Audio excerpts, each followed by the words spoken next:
আসসালামু আলাইকুম এভরিওয়ান, আমি শিওজি, welcome to my new blog. আজকের ভিডিওটা অনেক ইম্পর্টেন্ট। যদি আপনি বাচ্চা বোর্ডিং করতে চান বা বোর্ডিংটা শিখতে চান, তাহলে আজকের ভিডিওটা আপনাকে অনেক হেল্প করবে। আপনারা অনেকেই কিন্তু বাচ্চা বোর্ডিং করতে গিয়ে কিন্তু বাচ্চা মেরে ফেলেন, এবং অনেকেই বাচ্চা বোর্ডিং করার জন্য মানে এই কষ্ট সহ্য করতে না পেরে আপনারা যে কাজটা করেন কি, যে বাচ্চার উৎপাদনই করেন না। তো আমরা যে আসলে ছোট ছোট আসলে শখের বসে খামার করতেছি বলতে পারেন, বা দুই চারটা মুরগি লালন পালন করি, তারা আসলে এই যে বাচ্চা ব্রুডিং করার যে কষ্ট, এটা আসলে না করতে গিয়ে মানে অনেকেই দেখা যায় যে বাচ্চা মেরে ফেলে। এই জন্য আসলে ওই যে সমস্যাটা এড়ানোর জন্য হচ্ছে বাচ্চার উৎপাদন করি না। তো আমি যে আপনাদেরকে আজকে সহজভাবে শিখাবো, আপনি যে 50 থেকে 100 বাচ্চা কিভাবে ব্রুডিং করবেন। আপনার কাছে যদি ছোট্ট একটি খাঁচা থাকে, আমি যদি আপনাদেরকে একটু দেখাই, আপনার কাছে এরকম যদি একটি খাঁচা থাকে, তাহলে আপনি খাঁচার ভিতরে কিন্তু 50 থেকে 100 বাচ্চা ব্রুডিং করতে পারবেন খুব সহজেই। আমার এখানে আপনি দেখতে পারতেছেন দুইটা লাইট দেওয়া আছে, আর হচ্ছে এখানে কিন্তু বেশ কিছু হচ্ছে মুরগির বাচ্চা আছে। এই বাচ্চাগুলো হচ্ছে রিসেন্টলি আপনার ইনকিউবেটরের মাধ্যমে আমি ফুটাইছি। তো এখানে বাচ্চা আছে আপনার 35 পিসের মতো, দেখতে পারতেছেন। কিছু বাচ্চা কিন্তু মানে মানে খুব দৌড়দৌড়ি করতেছে, খুব চঞ্চল, মানে যে বাচ্চাগুলো খুব আগে বের হয়েছিল, মানে একদিন আগে। অনেকেই আপনারা অনেকেই মানে ভয় পান, যেটা হচ্ছে কি, যে বাচ্চা কিন্তু সব একসাথে কিন্তু কখনোই বের হয় না। তো দেখা যায় সকালে বের হয় কিছু বাচ্চা, বিকালে কিছু বাচ্চা বের হয়, এবং রাতের মধ্যে দেখা যায় সব বাচ্চাগুলো কিন্তু ফুটে বের হয়ে যায়। তো এটাই হচ্ছে নিয়ম বাচ্চা ফুটার। তো অনেকেই কিন্তু এই বিষয়টা ভয় পান, তো এটা ভয় পাওয়ার কিছুই নেই। আপনি যদি দেখেন আমার বাচ্চাগুলো কিন্তু খুবই অ্যাক্টিভ আছে, আমি কিন্তু এখন পর্যন্ত ওদের কোনো মেডিসিন দেইনি। তো আপনারা যে আসলে ব্রুডিং করতে চান তাদের জন্য হচ্ছে ছোট্ট একটা টিপস, সেটা হচ্ছে আপনার কাছে যদি এরকম ছোট্ট একটি খাঁচা থাকে, তাহলে কিন্তু আপনি কিন্তু খুব সহজে কিন্তু বাচ্চা ব্রুডিং করতে পারবেন, এবং কোনো বাচ্চা কিন্তু মারা যাবে না। তো ছোট্ট একটা বিষয় বলি, আপনার ব্রুডিং মানে বোঝেন কি, সেটা হচ্ছে যে মানে ওদেরকে বিভিন্ন ধরনের ওষুধ দেওয়া। সহজভাবে বোঝেন, ব্রুডিং মানে হচ্ছে ওদেরকে একটা তাপ দেওয়া। তবে আমরা যে কাজটা করি ব্রুডিং এর ক্ষেত্রে, ওদেরকে কিছু কিছু হচ্ছে মেডিসিন দেই, যাতে ওর শরীরটা ঠিক থাকে এবং ওর শরীরে কিছু অ্যান্টিবডি যেন তৈরি হয়, যাতে মুরগির বাচ্চাগুলো যাতে মারা না যায়। এটা সহজভাবে বোঝেন, যারা আসলে গ্রামে মুরগি পালন করতেন একটা সময়, তখন তারা কিভাবে বাচ্চা উৎপাদন করতেন। তারাও কিন্তু এই সেম ওইতেই বাচ্চা উৎপাদন করতো, মানে হচ্ছে আপনার ওরা কিন্তু বাচ্চা যখন ফুটে বের হতো, ওরা কিন্তু কোনো ধরনের মেডিসিন দিত না, বাচ্চাগুলোকে কিন্তু মুরগির সাথে রেখে দিত। মুরগি করতে গিয়ে কিছুক্ষণ পর পর কিন্তু তাপ দিত, এবং যেই বাচ্চাটা দেখা যায় যে শরীরে তাপ বেশি হয়ে যাইতো, তখন কিন্তু ও কিন্তু সরে যাইতো এবং মানে পাক থেকে বের হয়ে যাইতো। আবার যেই বাচ্চাটা ঠান্ডা লাগতো, একটু হালকা হালকা ঠান্ডা ধরছে, তখন কিন্তু ও আবার পাকের ভিতরে ঢুকে যেত। এই তাপটা দেওয়াই হচ্ছে কিন্তু মেইন ব্রুডিং বলতে পারেন। আপনাকে সঠিকভাবে কিন্তু বাচ্চাকে তাপ দিতে হবে, এবং প্রথমে যদি আপনি সঠিকভাবে তাপ না দিতে পারেন, তাহলে হচ্ছে দেখা যায় ওর শরীরে তাপমাত্রার অভাবে হচ্ছে নাভি শুকাবে না, এবং ওর শরীর দেখা যায় ঠিকভাবে গঠন তো হবে না। এই জন্য হচ্ছে দেখা যায় অনেক মুরগি কিন্তু প্যারালাইসিস হয়ে যায়। তো প্রথমত আপনাকে সহজভাবে বুঝতে হবে, ওদেরকে সঠিকভাবে কিন্তু প্রথম 3 দিন কিন্তু তাপ দিতে হবে। যদি আপনি তাপ দিতে না পারেন, তাহলে হচ্ছে বাচ্চা মারা যাওয়ার চান্স থাকবে সব থেকে বেশি। আপনারা যারা মুরগি কুচে দিয়ে ফুটাইছেন, তারা কিন্তু দেখবেন যে কিছুক্ষণ পর পর হচ্ছে কিন্তু মা ওদেরকে মানে পাক দিয়ে কিন্তু আগলাই রাখে, পাক দিয়ে আগলাই রাখে। আপনারা অনেকেই মনে করেন কি ওদের টাইনে কাছে নিতেছে আগলাই রাখার জন্য, যাতে অন্য মানে কিছুতে যাতে মারামারি না করতে পারে। আসলে কিন্তু এইটা না বিষয়, সব থেকে মেইন ইম্পর্টেন্ট হচ্ছে ওদেরকে তাপ দেওয়া। প্রথমে যখন বাচ্চাগুলো বের হয়, তখন কিন্তু ওর মা কিন্তু কোথাও যায় না, খাবার খাইতেও কিন্তু যায় না, মানে প্রথম একদিন কিন্তু বাচ্চা নিয়ে কিন্তু বসে থাকে, মানে ওদেরকে তাপ দেয়। তো আপনারা যে কাজটা করবেন, সর্বপ্রথম হচ্ছে ওদেরকে কিন্তু একটা তাপ দিতে হবে। যদি আপনি ভালোভাবে তাপ দিতে পারেন, তাহলে হচ্ছে কিন্তু বাচ্চা কিন্তু একটাও মারা যাবে না। আর সবথেকে মানে মেইন বিষয় এখানে, সেটা হচ্ছে যদি মুরগির বাচ্চা ঠান্ডা লাগে, তাহলে কিন্তু আপনি কোনোভাবেই কিন্তু বাঁচাইতে পারবেন না। তো এই জন্য আপনাদেরকে খেয়াল রাখতে হবে, মুরগির বাচ্চার প্রথম 7 দিনের মধ্যে যেন কোনো ধরনের ঠান্ডা না লাগে। যদি ঠান্ডা লাগে, তাহলে কিন্তু মুরগির বাচ্চা কিন্তু আপনি টিকিতে পারবেন না। তো আমি এখন আপনাদেরকে মানে ছোট্ট কিছু টিপস দেবো, সেটা হচ্ছে যে আমি কিভাবে আসলে ব্রুডিং করি। তো একটা বিষয় খেয়াল করেন, দেখেন আমার এখানে হচ্ছে কিন্তু কোনো পানির বোতল নাই, আমি হচ্ছে কিন্তু খাবার বাটি দিয়ে রাখছি। এই পানির বোতলটা হচ্ছে 4-5 ঘন্টা আগে সরাই ফেলছি, অথবা আপনারা যে আসলে সকালে ওষুধ দিবেন, তারা হচ্ছে রাতে সরাই ফেলবেন, তাহলে হচ্ছে কি সকাল সকাল ওষুধটা দিলে ওরা খেয়ে ফেলবে খুব সহজেই। এখন এটা সরানোর একটা কারণ হচ্ছে, যদি ওরা সবসময় পানিই খেতে থাকে, তাহলে হচ্ছে কিন্তু আপনার যে মেডিসিন দেওয়া যে পানিটা থাকবে, এটা কিন্তু ওরা খাবে না। এখন কোন কোন মেডিসিন দিয়ে আসলে ব্রুডিং করা হয়, অনেকে অনেক ধরনের ওষুধ ব্যবহার করে। এই যে ওষুধটা দেখতে পাচ্ছেন, এটা হচ্ছে লাইসোবিট। আমি এই লাইসোবিটটা আপনার হচ্ছে ক্রয় করেছি হচ্ছে 61 টাকা দিয়ে, মানে 60 টাকা দিয়ে ক্রয় করেছিলাম। এই লাইসোবিটটা দিবেন হচ্ছে মুরগির যখন বের হবে। একটা সহজ বিষয় আগে মনে রাখবেন সবসময়, ধরেন মুরগির বাচ্চাগুলো আজকে বের হয়েছে সন্ধ্যার সময়, তো আপনারা যে কাজটা করবেন কি, সন্ধ্যার সময় তো মুরগির বাচ্চা বের হয়েছে, পরের দিন সন্ধ্যার সময় হচ্ছে 24 ঘন্টা আপ হয়ে যাবে। তো এই 24 ঘন্টা আপ হওয়ার পরে হচ্ছে ওদেরকে লেবুর পানি দিবেন 24 ঘন্টা। আমরা আসলে যেটাকে শরবত বলি সেটা হচ্ছে লেবুর পানি এবং হচ্ছে হালকা চিনি দিয়ে আপনার হচ্ছে পানি দিবেন, 24 ঘন্টা রাখবেন। মানে ওদেরকে মানে 5 ঘন্টা পর হচ্ছে পানিটা চেঞ্জ করে দিবেন, অল্প অল্প পানি বানাবেন, মানে শরবতটা বানাবেন।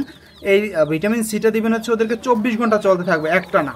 এবং এই 24 ঘন্টা পরে হচ্ছে পরের দিন কোনো পানি দিবেন না ওদেরকে, মানে একদম মানে হচ্ছে মানে সাদা পানিটা দিবেন, পিওর পানি। পানি দেওয়ার ক্ষেত্রে অবশ্যই খেয়াল রাখবেন পানিতে যেন কোনো ধরনের ব্যাকটেরিয়া না থাকে, একদম পরিষ্কার পানি দেওয়ার চেষ্টা করবেন সব সময়। এতে হবে কি আপনার মুরগির বাচ্চাগুলো হেলদি থাকবে। তো আমি সবসময় হচ্ছে কি মানে ডিপ টিউবওয়েলের যে পানিটা থাকে, মানে টিউবওয়েলের যে পানিটা থাকে ওই ডিপ টিউবওয়েলের যে পানিটা আমি দেওয়ার চেষ্টা করি সবসময়। তো আমার বাচ্চাগুলো কিন্তু এখন পর্যন্ত কোনো সমস্যা হয় না, অলরেডি হচ্ছে 3 দিন হয়ে গেছে। তো প্রথম মানে যে বের হওয়ার পরের 24 ঘন্টা থেকে ফুল একদিন চলবে হচ্ছে ভিটামিন সি। আপনি চাইলে হয়তো বা ভিটামিন সি দোকান থেকে কিনেও আনতে পারেন, অথবা লেবু দিয়ে আপনি হচ্ছে চিনি দিয়ে তৈরি করতে পারেন। আর দ্বিতীয় দিন কিছু দেবেন না, তৃতীয় দিন দিবেন হচ্ছে লাইসোবিট। আমি যে লাইসোবিটটা আপনাদেরকে দেখিয়েছি, এই যে দেখতে পারতেছেন লাইসোবিট, এই লাইসোবিট দিবেন হচ্ছে 5 দিন। এখন কতটুকু দিবেন, ছোট্ট একটি 4 চামচ নেবেন। ছোট্ট 4 চামচ বলতে কি আপনারা যে আসলে যে আইসক্রিম খান, আইসক্রিম খাওয়ার ক্ষেত্রে যে বা দধি কাপ খাওয়ার ক্ষেত্রে যে ছোট্ট যে একটা চামচ দেয় সাদা, আমার কাছে এখন নাই, আমি আপনাদেরকে এর আগের ভিডিওতে দেখিয়েছিলাম। ওই যে ছোট্ট যে আইসক্রিমের যে চামচগুলো আছে ওই চামচের 1 চামচ নেবেন 30টা বাচ্চার জন্য। সহজভাবে বোঝেন, 1 চামচ নেবেন 30টা বাচ্চার জন্য, এবং এইটা দিবেন মাত্র 5 দিন। শুধু একবার দিবেন, মানে মানে ফুল দিয়ে রাখার দরকার নাই, ফুল দিন রাখার দরকার নাই। 1 ঘন্টা থেকে শুরু করে আপনার হচ্ছে 5 ঘন্টার মধ্যে পানিটা যদি নাও খায় ওরা সম্পূর্ণ, তারপর হচ্ছে পানিটা ফালাই দিতে হবে, কারণ 5 ঘন্টার বেশি এই পানিটা রাখা যাবে না। সহজভাবে মনে রাখবেন, লাইসোবিট দিবেন হচ্ছে 1 চামচ 30টা আপনার হচ্ছে মুরগির বাচ্চার জন্য। আর আপনারা যে চামচটা যদি সংগ্রহ করতে না পারেন তাহলে অবশ্যই যে কাজটা করবেন, যে ছোট্ট একটা আইসক্রিমের যদি আপনি কাপ কেনেন তাহলে অবশ্যই আপনাকে ওই চামচ দেওয়া হবে, ওই চামচটা দিয়ে তারপর হচ্ছে 1 চামচ দিবেন অবশ্যই। এখন আপনি হিসাব করে নেন আপনার কাছে কটা মুরগির বাচ্চা আছে, ওই হিসাবে আপনি দিবেন।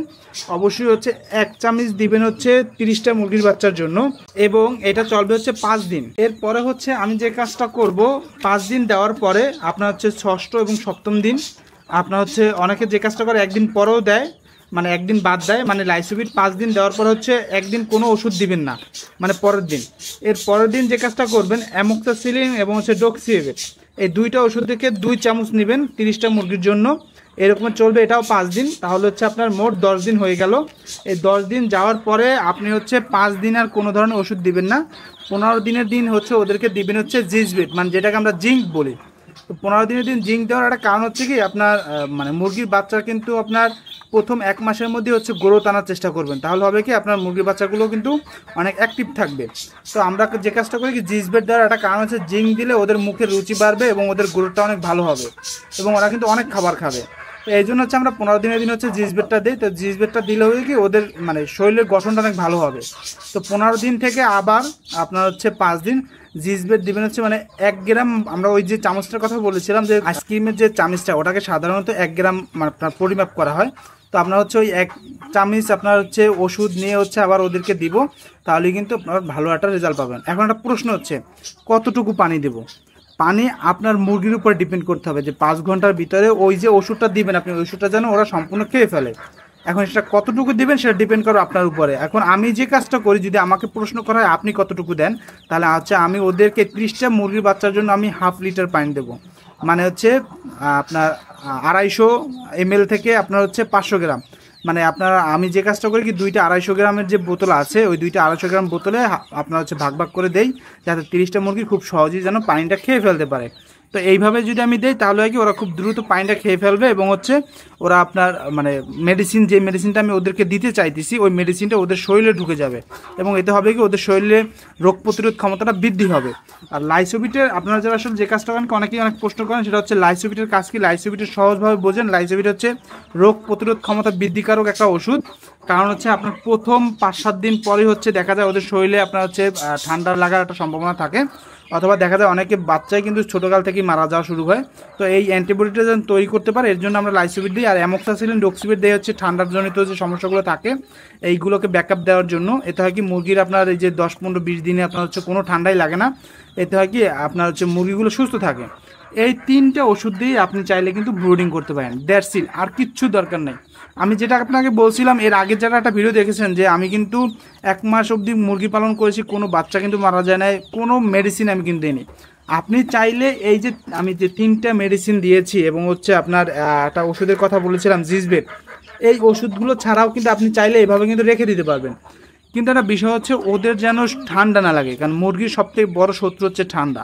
আপনার মুরগি যদি ঠান্ডা লাগে তাহলে হচ্ছে আপনি কখনোই মুরগি কিন্তু বাঁচাইতে পারবেন না। তো এই হচ্ছে ব্রুডিংয়ের আদ্যপান্ত বলতে পারেন। আমার মনে হয় না আজকের পর থেকে আপনার কোনো ভিডিও দেখা লাগবে মুরগির আপনার ব্রুডিংয়ের জন্য। তো আপনার কাছে যদি এরকম একটা খাঁচা থাকে তাহলে কিন্তু খুব সহজেই এখানে 100 মুরগি কিন্তু আপনি খুব সহজেই, 100 না হলেও আপনি 50 থেকে 60টা মুরগি কিন্তু আপনি এখানে ব্রুডিং করতে পারবেন। যে 2টা 60 পাওয়ারের লাইট দিয়ে আপনি কিন্তু ব্রুডিং করতে পারেন। এই হচ্ছে ব্রুডিংয়ের আপনার লুকোচুরি বলতে পারেন। আপনার যে আসলে এখন ভয় পান, আমার মনে হয় না আর ভয় পাবেন। তো এই হচ্ছে আজকে ভিডিও কেমন হলো অবশ্যই কমেন্টে আপনার মূল্যবান মন্তব্যটি শেয়ার করুন। দেখা হচ্ছে পরবর্তী কোনো ভিডিওতে। Good bye.